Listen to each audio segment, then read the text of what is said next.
We are dropping all the twos. We're going to do a drop two guided practice session. I have a bunch of etudes lined up. There's really not going to be a lot of instruction. There's going to be a lot of playing. We're going to be playing a bunch of different ways to do this. Let me show you exactly what we'll be doing. We're going to start with like a 5-1 prep exercise. Then we're going to do a 2-5-1 etude. I'm going to show you how you can use drop two on the middle 8 of on Green Dolphin Street. And then we're going to take it through a few keys so that we're good to go. You know what I'm saying? Got to be good to go. While you're here, smash that like button. Spread the word on Open Studio's YouTube channel. We're going to be here every Friday morning at 11 a.m. Eastern practicing, you and me, guided practice session every Friday from here on out. We were doing every other Saturday. I don't know if you noticed, but we're going to go to a more regular, more weekday schedule. So join me next week, same time, same channel. There is a PDF for this session called Dropping All the Twos. You can get that in the description. That's yours to keep. You go to the description of this video, download that PDF, and follow along. Let's get right to it. Let's start with our first prep exercise here. So we're going to start just by looking at our first voicing here. So this is an F major 7 shape, and we're going to put a G in the bass. I'm going to play some bass lines for you today, so don't worry about the bass. I've got you. But I want you to be able to understand this principle of drop 2 as we start. So if we look at the first exercise, I want you to notice a couple of things. First of all, the outside notes, our C and our E, they're a 10th away. This is almost always the case. Excuse me. With drop 2. Almost always the case. Sometimes it'll be a 9th, but almost always it's going to be a 10th. And this is important. It's a 10th delivery device, drop 2, right? Locked hands is an octave delivery device, but drop 2 is a 10th delivery device. It's an open chord voicing, and it gets us a beautiful airy sound. So that's the first thing I want you to notice, that there's tenths on the outside notes. The other thing that I want you to notice is that we have 3 notes in our right hand, 1, 2, 3, and 1 note in our left hand. This is important. You don't have to do this to be a drop 2 voicing. That's not like a technical requirement, but pianistically, this can be very handy because we can add in other notes at the bottom of our left hand, such as a root. We could also do some expressive things. Swiping up chromatically, moving it around. It's very, very handy to do this 3 notes in the right, 1 note in the left. Now, a quick way to determine if something is drop 2 is as follows. Again, we're just looking at our first chord here on the G7 sus. We've got our F major 7 shape. The way to determine if a voicing is drop 2 is you take your lowest note in the left hand and you raise it up an octave. If it's now, once you raise it up an octave, the second note from the top, then it's a drop 2 voicing, right? So if we were to do this voicing, same 4 notes, but I've got A, and I were to take that up an octave, that's drop 3 because it's the 3rd note from the top, right? So this is drop 2, this is drop 3. So it's kind of a way to reverse engineer it. Now our first exercise is a feel-good prep exercise. However, possibly the most useful exercise of the entire morning as we're practicing here. I've got some little flickers here. Notice on the outside notes, they're just meant to be little flicks. That's all. It should sound like this. So here we're on a G7 sus, right? We've got our first shape is that F major 7 shape. We take our outside notes, our tenths, down a diatonic tone of that scale. Now we've got this B minor 7 flat 5 shape, right? You can also think about it as D minor 6 is how Barry Harris would think about it, right? So this becomes this, and then we take the whole thing up a diatonic third. Now we have this C major 6 shape in drop 2. The middle notes stay the same. The outside notes go down a diatonic tone. We have an F major 6, C major 6, F major 6. And we're just going to land here on our C major 7 chord and drop 2. How do we know it's drop 2? Take the lowest note up an octave. Oh, now it's the second note from the top. It's a drop 2 voicing. Let's just try playing the first 2 bars. Let's go nice and easy here. Play it together. 1, 2, 3, and. Notice I'm not restriking those middle notes. We're holding those through. Again.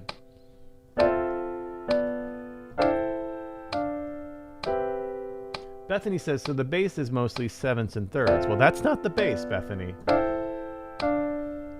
You guys keep playing this. This is the bass.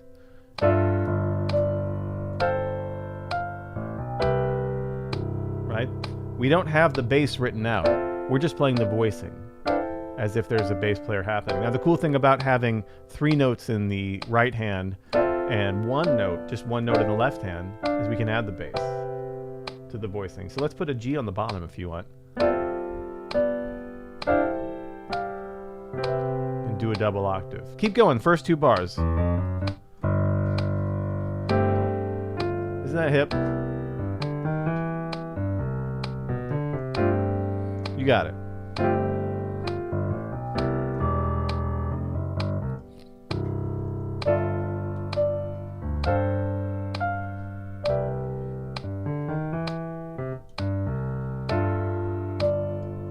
Last time. Right? So that is what that's all about. So to Bethany's point, so these aren't the bass notes, but our lowest notes here are, you know, in relation to G, the suspended 3rd, then the 3rd, the 6th, and then the 5th to our G. All right, let's do the same progression, but let's make it a back door. So instead of resolving to C major 7, we are going to resolve to an A major 7. And also, by the way, I'm not putting in the chord. You might notice the chord says A major 7. There's a 9 in there. We're not putting the extensions in the chord symbols themselves. The chord symbols in this case of this practice session are, they're not completely descriptive. It's just a generalization. Here's a major sound, right? So check this sound out. So same thing, our G sus.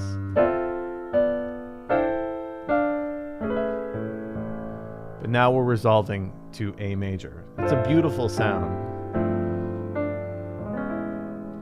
And it just works really well with this. Let's try it. 1, 2, play with me here.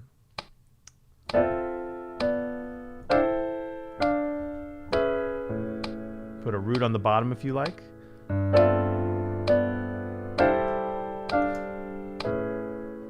Try it again. And just a nice little flick there on those outside notes. It doesn't have to be too complicated. It's just an expression. And notice again, we are not restriking the middle notes of the chord. We're going to hold through. Isn't that great? Let's play the first one, resolving to C. Listen to the difference. The second one, resolving to A.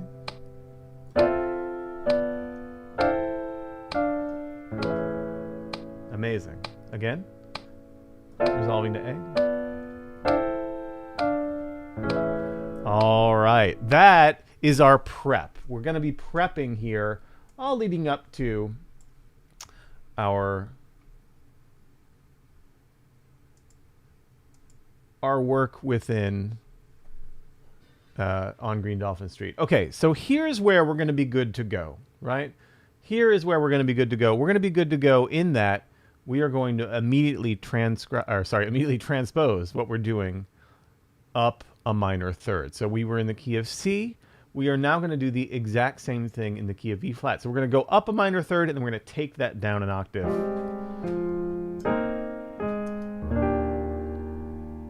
All right, so we have the same idea here. We've got a B flat 7 sus. We've got 10ths, right, on the outside note. Flicking up, resolving here to our E flat major 7 in drop 2. This is so, I can't overstate how crucial this is to our musical development, to be able to immediately take something into a different key. It helps to strengthen the understanding of the musical and intervallic relationships. It's so, so important. Let's play it here in the key of E flat. First example, 1, 2, 3.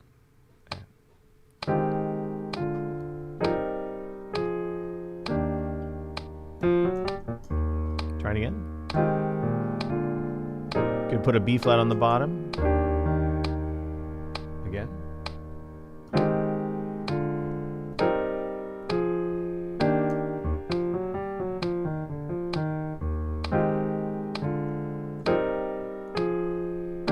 Let's try our second example. Same thing, but resolving to C.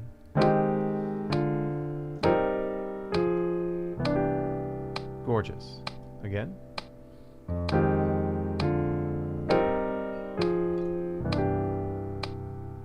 Again.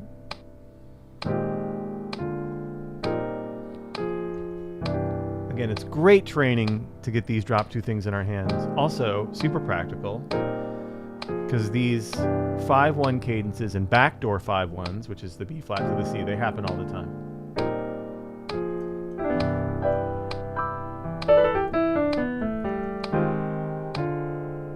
Last time. Someone's saying, wait, how can you tell if it's drop 2? So again, if we look here at our C major 7, the very last bar, the easiest way to tell if a voicing is drop 2 is to take the lowest note, in this case E, and take it up an octave.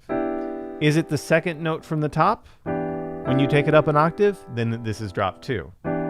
That's kind of a way to reverse engineer, is this drop 2. Again, if we were to play a D in our left hand and then play an E in our right hand, right?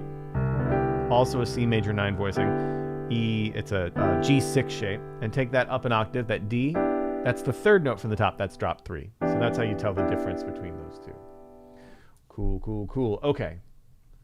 That is, isn't that great? I love that exercise so much. So that is our 5-1 prep work in both the key of C, resolving to C, resolving to like a backdoor to the key of A, and then the key of E flat, resolving to E flat, and like a backdoor to the key of C, which is a nice little button. Okay, let's do a 2-5-1 etude. This one is, even though it's a very short 2-5-1 etude, it is packed with very, very important music theory. If you're a devotee of Barry Harris, or you've seen our Chris Parks classes here at Open Studio, or have taken them on Open Studio Pro, our live classes, or checked out his course on Open Studio, you've definitely seen this kind of theory. So this is what was called the Barry Harris's scale of chords, the 6 diminished kind of theory. We're not going to go into the complete theory because I want you to just absorb some of this. Sometimes light bulbs happen when you just kind of hear the sound and realize what's happening instead of a long tutorial about this is this and this relates. Sometimes just playing it and hearing it can unlock it. And we're going to keep coming back to these things again and again, right? There's only like 10 things we work on. This is one of them. Okay, so we've got a 2-5-1 in the key of C, meaning that we start with a 2 chord, D minor, right, which is just one step up. It's here's 1, here's 2, D minor. We've got the 5 chord with a bunch of extensions, that G7, right? 1, 2, 3, 4, 5, G, and then we're going to resolve to the 1. Now, if you know anything about Barry Harris's scale of chords, you know that on a sort of Dorian sound, a 2 chord, you can use the F6th shape. So an F major chord with that 6, and then you can use the E diminished or G diminished or B flat diminished or D flat diminished as the diminished. So it's either these 4 notes, F, A, C, and D, or these 4 notes, G, B flat, C sharp, and E. Right? That is the scale of chords. Those 8 notes broken up into the 4, right? Isn't that cool? That's all it is. That's really it is. It's either these 4 notes, F, A, C, and D, or these 4 notes, G, B flat, C sharp, and E. So we can, on a D minor 7, use any of them. And I'll prove that to you here. We're going to start with the diminished, right? So if we I'm going to put a little D in the bass so you can just hear it, but listen to this. We're almost going to put like an enclosure to our D minor 7 chord, right? The D minor 7 chord doesn't happen until the 3rd chord here. It's the diminished before that, but listen to the tension and release off of that. Isn't that incredible? And then we're going to go up here, moving the outside tenths. Again, notice that tenths up. We're going to keep the middle notes the same in this case. Now we're going to do a series of minor sixth shapes in drop 2, where we kind of toggle up on the outside notes. So this is an A flat minor 6. That is an F minor 6. Those are all based on, you don't need to know why, but all based on Barry's diminished chord harmony. A flat minor 6, F minor 6. We're just moving the outside notes up a step and then resolving them. You don't need to understand any of that right now. You just need to know how to play it and that it sounds pretty great. Right? Just classic 2-5-1 lick.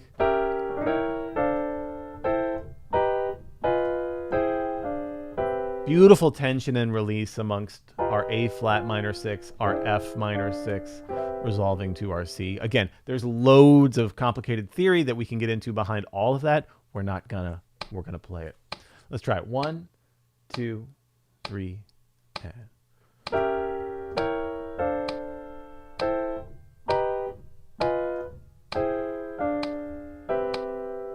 Isn't that lovely? Let's try it again. 1, 2, 3, and.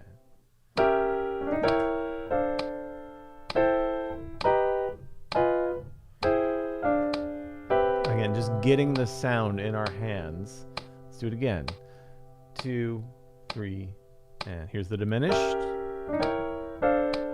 D minor, A flat minor 6, F minor 6. Just beautiful. Let's try it again. 1, 2, 3, and.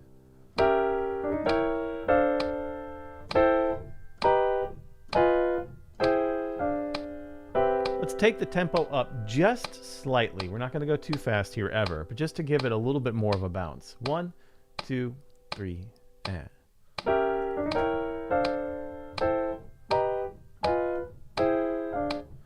I'm not really even restriking on the F minor 6. Like I'm kind of just, try it again.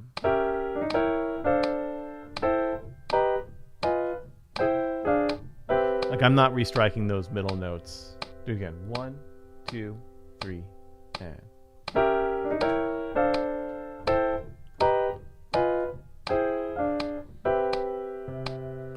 Let's try putting a bass line to it. You keep going. Here we go.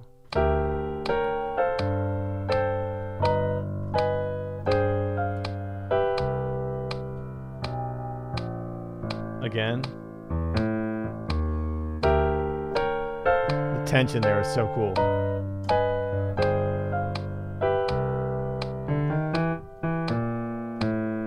One more time.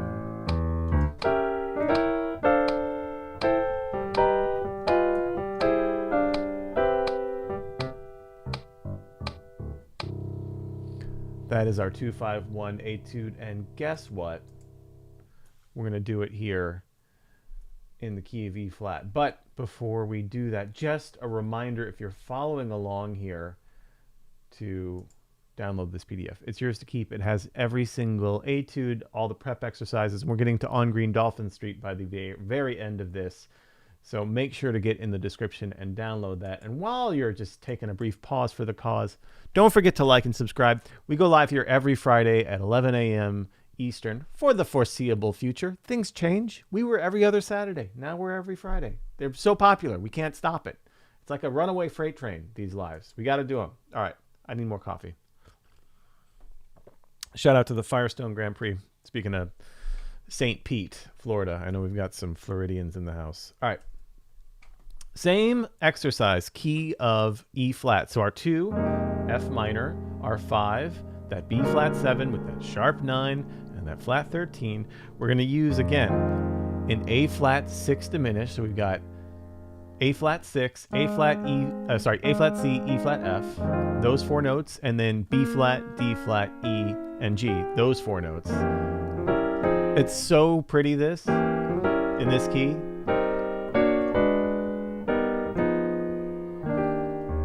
So on our B flat 7, we've got a B minor 6 shape where we're just moving those outside notes up and back. And then we've got an A flat minor 6 shape. So I want you to notice that the diminished on the F minor 7 and the 6 shapes are the same from the same pool because we're moving up in a minor third. So there's a lot of diminished harmony at work. Again, for our Barry Harris theory nuts out there, you can kind of read into what's happening and why that works, but you don't need to know any of that to be able to play it. Here we go.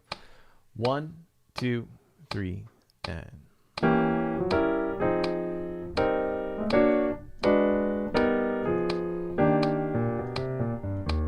Isn't that great? 1, 2, 3, and...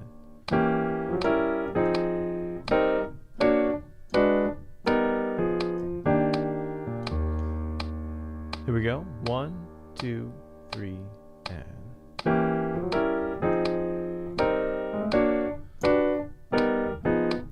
Play it with me now. Play it with me. This is a guided practice session. It's not a tutorial.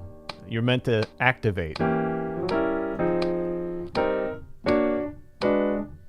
We're doing very repetitive things again and again, so get to your instrument, play here with us. And...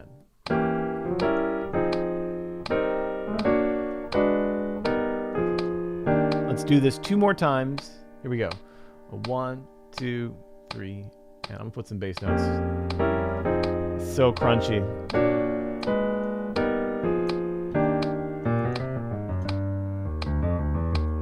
One more time, last time.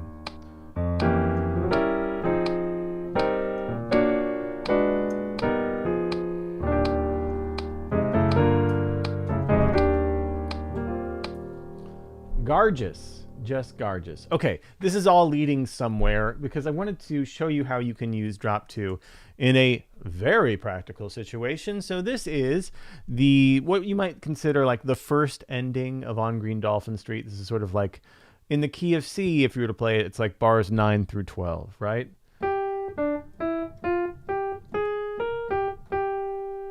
Green Dolphin Street provide the setting.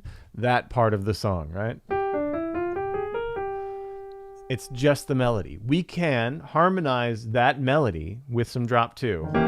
The very same principles, by the way, we were just working on the etudes. That's how that works.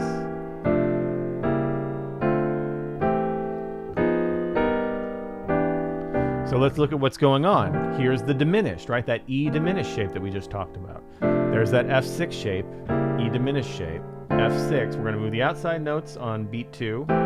Now check this out. The third beat of bar 2, what shape is that? A flat minor 6. And we move those outside notes. It's just like what we were doing before, just going up.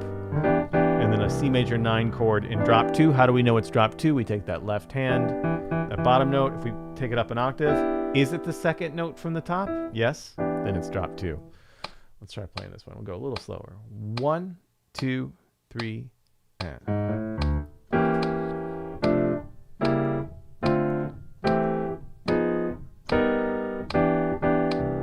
Isn't that awesome? Let's try it again. 1, 2, 3, and...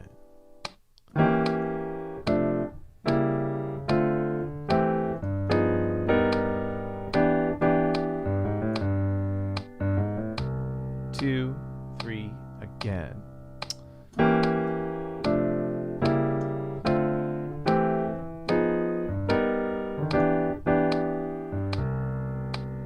One, 2, 3. Play with me here. And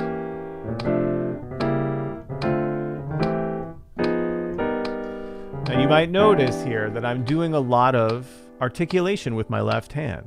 That's why we do the 1. You can scoop, you can flick, right?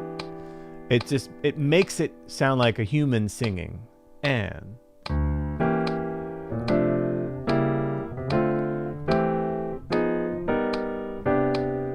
another way to do it with your left hand is to pick one of the fundamentals like G and use that as a ghost.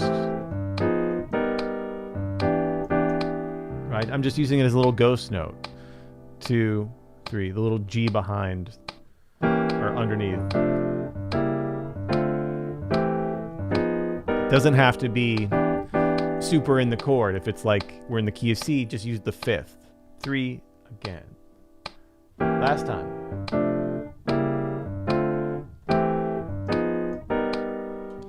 It just creates that little bit of extra swing, that little bit of extra emotion, that little bit of extra something that makes it work. Okay, same thing. We're going to take it up into the key of E flat. If we were playing on Green Dolphin Street in the key of C, this would be like bars, what, 12 through 16?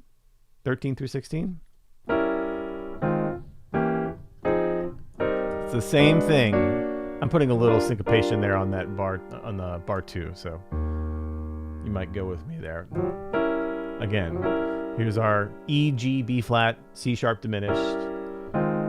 Here's our A flat 6 shape, diminished, 6, move the outside notes. B minor 6, move the outside notes. And our E flat major 9, drop 2. Let's try this. 1, 2, 3, and.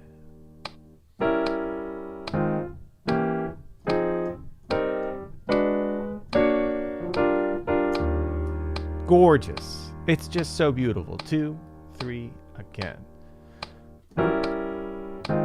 Practice your scoops. Okay.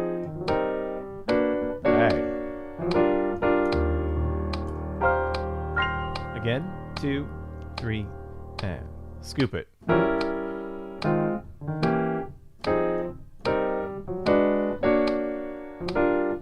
Really emote with the bottom part of your left hand. 2, 3, and I'm just scooping up chromatically, like 2 or 3 notes chromatically from my target. That's it.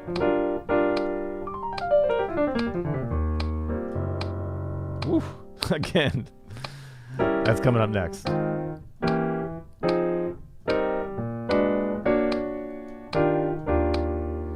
All right. Someone's asking in the chat, how do you see the 4th chord in the 2nd bar is B minor 6? So the 3rd chord in the 2nd bar is just straight up B minor 6, right? B, D, F sharp, and G. The 4th chord, we're just taking that drop 2 shape and we're moving the outside notes up a step. So this is like B minor 6, and then we're borrowing up. This is really dries. This is like the diminished in that 6 diminished harmony, but we're not getting super into the nuts and bolts of the theory behind this, but we're borrowing up to the diminished on the outside notes. So the 3rd beat is that is a B minor 6 shape in drop 2. We move those outside notes up a step. You can do this, by the way, like in minor thirds, resolving to these chords. You can resolve to E flat, C. You can resolve to A. And you can resolve to F sharp. Right? Again, that's the Barry Harris theory. It's a lot to take in, but if you know it, it's fun. It's dizzying, but it's fun. All right, we're going to do the same thing. What if we were playing on Green Dolphin Street in the key of G flat, or sorry, in the key of E flat? Well, this would be bars 13 through 16.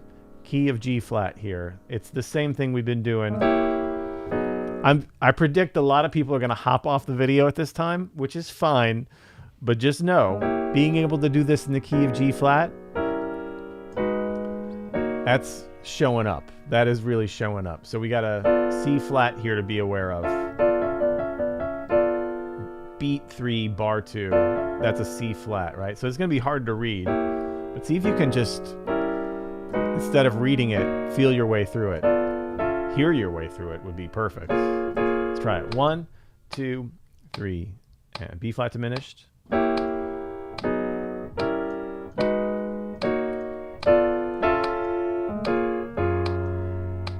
Try it again.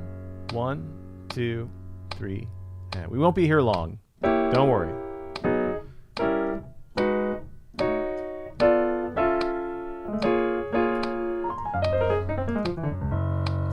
Two, 3, and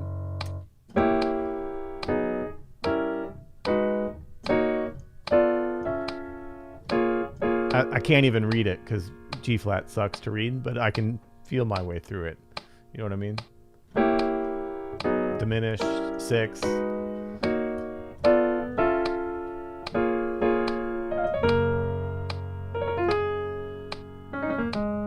Again, last time. If you didn't jump off, I owe you a Coke next time I see you. If you didn't jump off and play through in G flat, good for you.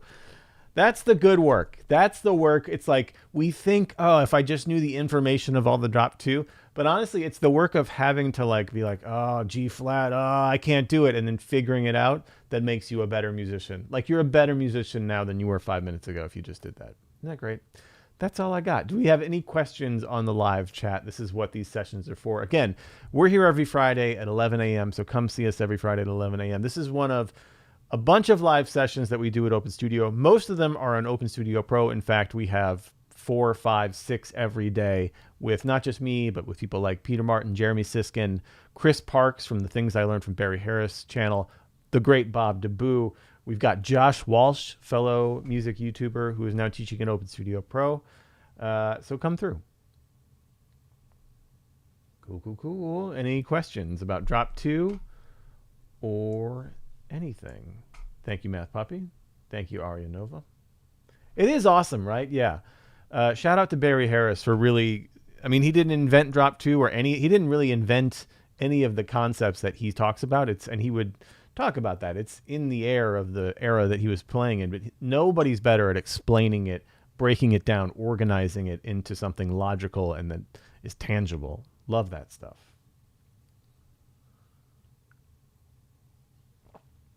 Anybody have any more questions? No? We all good? Anything at all? Okay. Don't forget to smash that like button.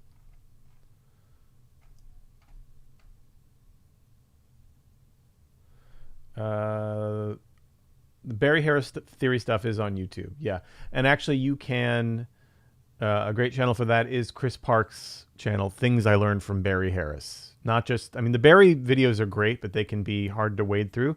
Chris breaks it down in really understandable chunks. And he also teaches here at Open Studio. He's got 2 courses, one on all of Barry's harmonic concepts and one on all of Barry's melodic concepts. It's all of the Barry Harris things that's ever been taught. Because Chris studied with Barry Harris for like 25 years or something. So it's all comes out in those Open Studio courses, but also on his channel, Things I Learned from Barry Harris. Splendid. Well, thanks, y'all. I will see you here next week. CK says, how do you like to play around guitarists that use Drop 2? It's fine. I love Drop 2.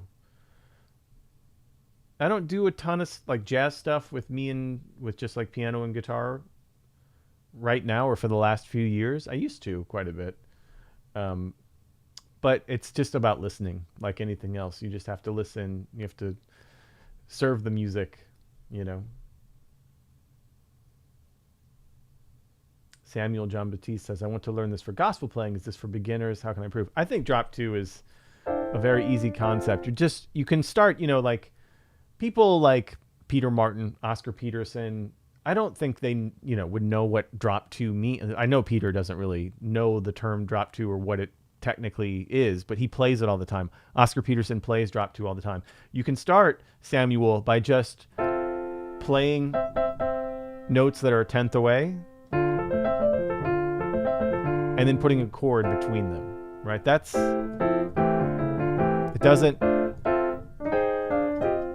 really how it starts. It doesn't have to be anything more than that. And I think a lot of players think about this just as tenths, and they're just putting chords in between that they think sound good. So you don't have to understand everything fully and know the exact 6 diminished scales that are being taught by Barry Harris. You really don't have to know any of that. It's fun to talk about. It's fun to break down and translate. But ultimately, you're up there just playing things you're trying to hear, right? So start there. Tenths, right? Where you're tenth away, and put chords between whatever you think sounds good.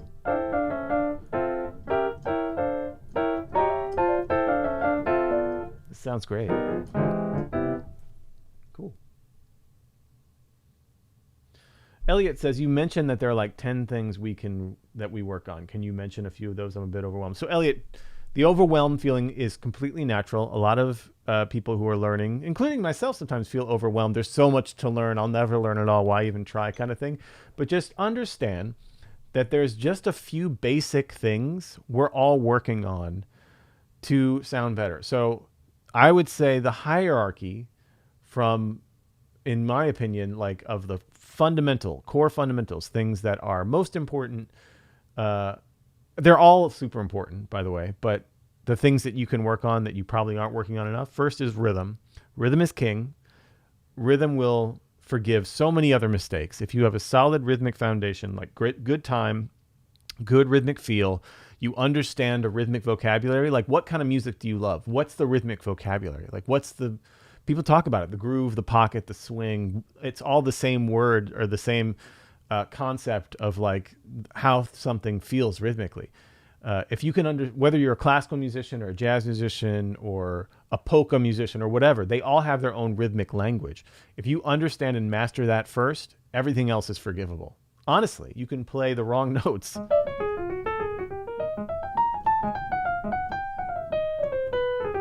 If your rhythm is strong and you're putting out good rhythmic ideas,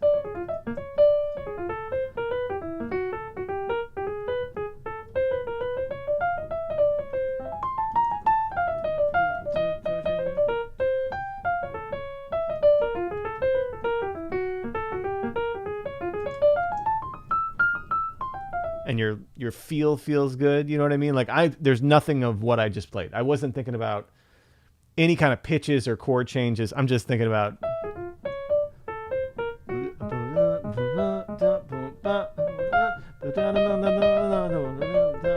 I'm taking a snare drum solo. And it feels awesome. And I'm smiling. It's so much fun to do. Rhythm is king. Sound is second. So what does your sound like? That's the thing that people who don't know anything about music gravitate towards first and foremost, is a sound that is, I was going to say beautiful because that's usually like the first thing we identify with, but it just needs to be like, I'm trying to think of the right adjective. It doesn't necessarily need to be a beautiful sound on your instrument, but it needs to be distinctive and have like something interesting about it. Usually that's beauty. Someone will be like, what a beautiful tone that pianist has, or what a beautiful touch that pianist has, or what a beautiful sound that saxophonists have. But there also is just like, that sound hit me in the soul because it was so gut-wrenching or raw. So it doesn't have to be beautiful. It can just be distinctive and masterful, right? Like, master your sound, master your rhythm, master your sound. And I would just start there. If you just focused on mastering rhythm, getting your rhythmic vocabulary together, getting your sound together, the problem is you might have noticed, you know, a lot of like YouTube tutorials, we don't do a lot of teaching of rhythmic vocabulary and sound. They're super hard to translate because they're almost like there's no shortcuts. There's no etudes. There's just listening and enveloping yourself with the music you're trying to learn. That's the hard answer, but it's totally the truth, is that like if you want to get into this, and that's why like we've at Open Studio, we've discovered I'm teaching drop 2, but I'm trying to play it for you in a way that you're absorbing some of my rhythmic vocabulary that I think is hip. And I'm trying to do it with a good sound so that you also are kind of absorbing that as well. Right. So like, yeah, there's no easy answer to that, but don't feel overwhelmed. Work on your rhythm every day. Work on your sound every day. You'll be good.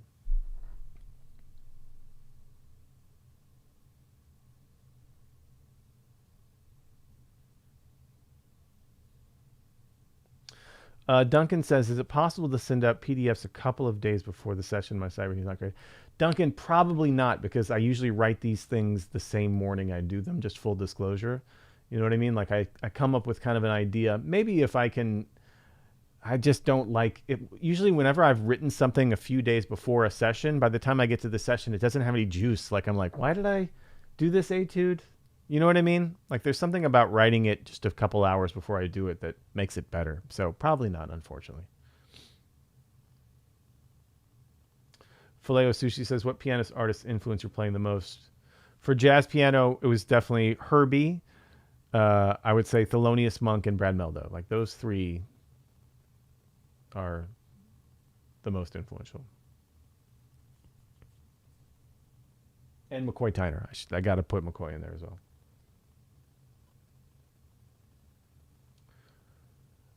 Azura says, isn't bass line as essential as rhythm? If you already have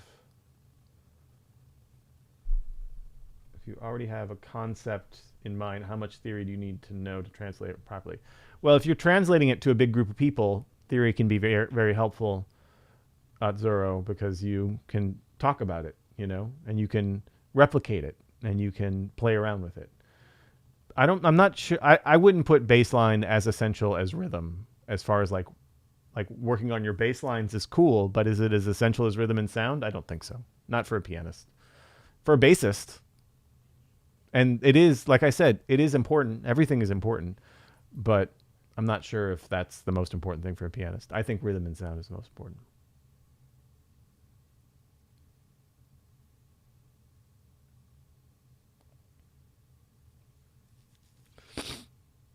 Miguel says that was cool. Yeah, try it right now. Try test your rhythmic thing. Just there's no wrong notes. There's no right notes.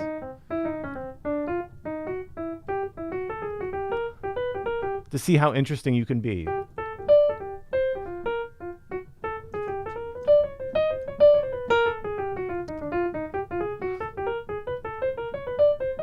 Practice with a metronome, and then just be able to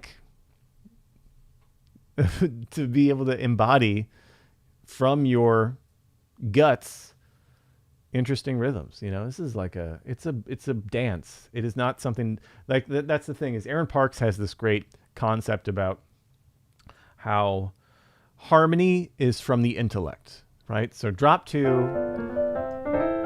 and what, the A flat minor 6 shape over the G, that's mathematics. That's intellect, right? That is something that can be thought through, and that's why it's so easy to teach and make etudes out of, right?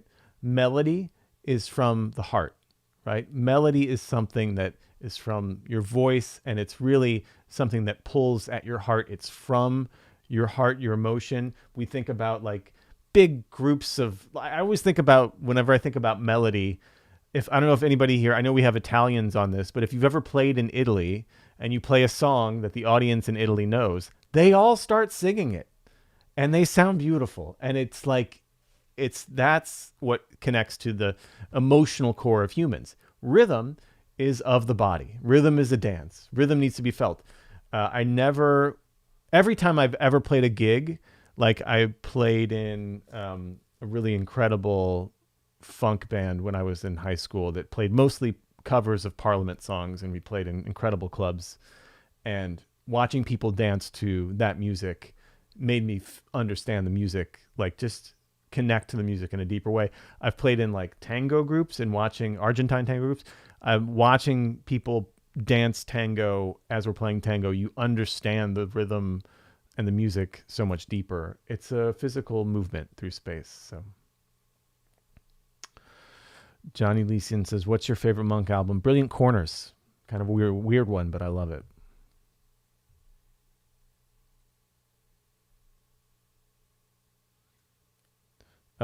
Drive says, can you do a session about rhythm next time? Yeah, I can do something.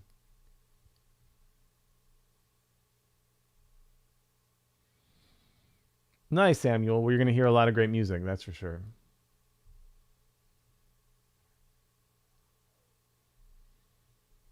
D. Skinner says, do you always think of the rootless voicings the way you're describing them? The way they would be described if there was no root? Or are you actually thinking of them with the chord? I think of them with the root. So I think of that as a G7 sus. And if you were to say play a G7 sus, and I would play a rootless voicing, it would be this shape. Now, this shape is an F major 7 shape, right? So the shape itself is F major 7, but I'm thinking as I'm playing it G7 sus on that instance. If it were an F major 7 chord, I could still play that shape, but I would think about it as F major 7. And honestly, I'm going to be totally honest, I'm not thinking much at all when I'm actually playing on a gig or something. If I'm playing on a G7 sus, that's one of the shapes I'll play. and I know all the inversions, and I can do it in drop 2 and all this stuff, but I'm not thinking anything, to be honest. Paul says, how do I get my wife to stop hating jazz long enough for me to practice? Paul, when you figure that out, please let me know. Thank you, John. Yes, Spinner, this will be Spinu. This will be posted on YouTube afterwards.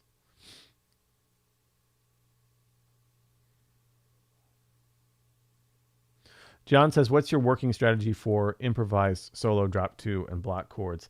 So John, pre-prepared things, there's no like, you do have to actually practice it, but you can just go for it too, I found. If you're like, when you practice these things, the reason why we did multiple keys today is like, you kind of practice the key. You know what I mean? It's not even like you're practicing the chord, you're kind of practicing in the key and everything that works in E flat. And so if I'm doing a 2-5 in E flat, I can move around pretty much at will. And I know, like, my fingers are just thinking about what happens in the key of E flat and where I am. And if I have to go outside of that key of B flat, I'll just move.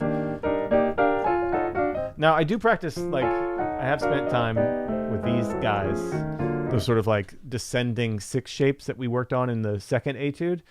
But it's really just about like experiencing what it feels like. And just, yeah, I'm not prescribing much, just trying to like practice the way things sound. And you have to hear yourself playing in all of these keys. That's the thing, you know? Peter says, Paul, play her Kind of Blue. If that doesn't work, try Kenny G Songbird. I don't know, Paul, if she likes Kenny G Songbird, you might, yeah, well, I don't know. Y says, what keyboard do you recommend? I don't really have a good recommendation for like a gigging keyboard. I have a Nord. I don't love it. I usually play a vintage Whirly on gigs if I have to have a keyboard, but I prefer a piano at this point. Like a real piano.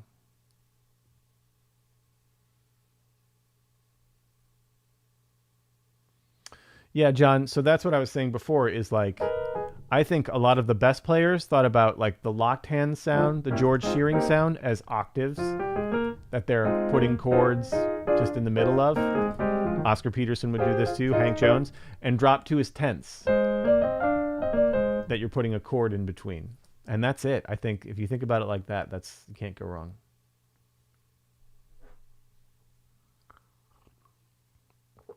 Jalen says, you play at a church. I do not play at a church. And I never really have either. But stay tuned for Open Studio. We might have some Sunday music courses coming at you. I just played a gig with this guy, Butch Woody, who I've been a fan of for so long. A couple of weeks ago. We gotta get Butch up in here. Man. Incredible church musician. Incredible. Sasha, yeah, check out, again, Chris Parks's Barry's World of Chords.